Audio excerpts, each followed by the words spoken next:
होय, मी बाजीरावच.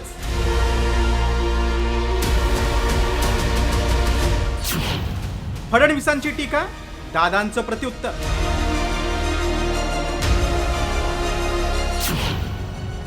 पुण्याचा बाजीराव कोण?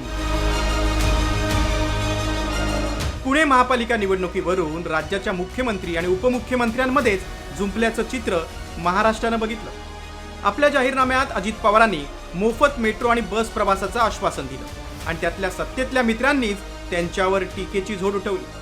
खिशात नाही आणा आणि मला बाजीराव म्हणा, अशी टीका फडणवीसांनी केल्यानंतर अजित पवारांनी पुण्याचा बाजीराव मीच असं म्हणत प्रत्युत्तर दिलं.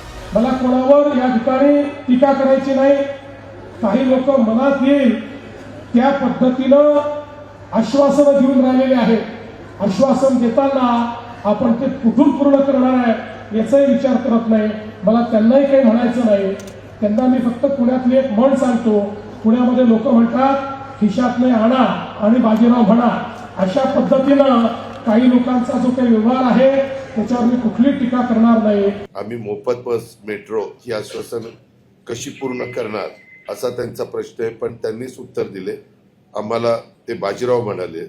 पहिले बाजीराव पेशवे, जर आपण त्यांचा इतिहास बघितला ते कर्तृत्ववान होते, ते पराक्रमी होते.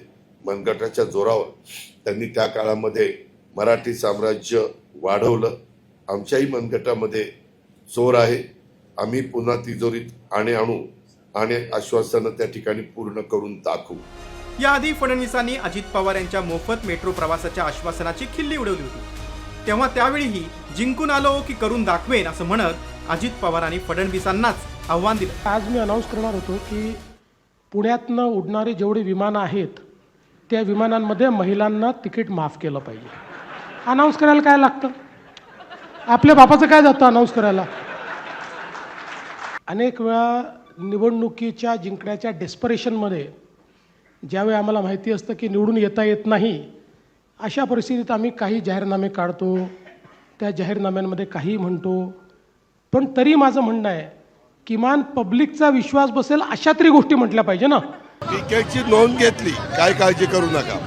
ते तिकीट मोफत प्रवासाचं कौतुक कसं करतील मी करून दाखवेन.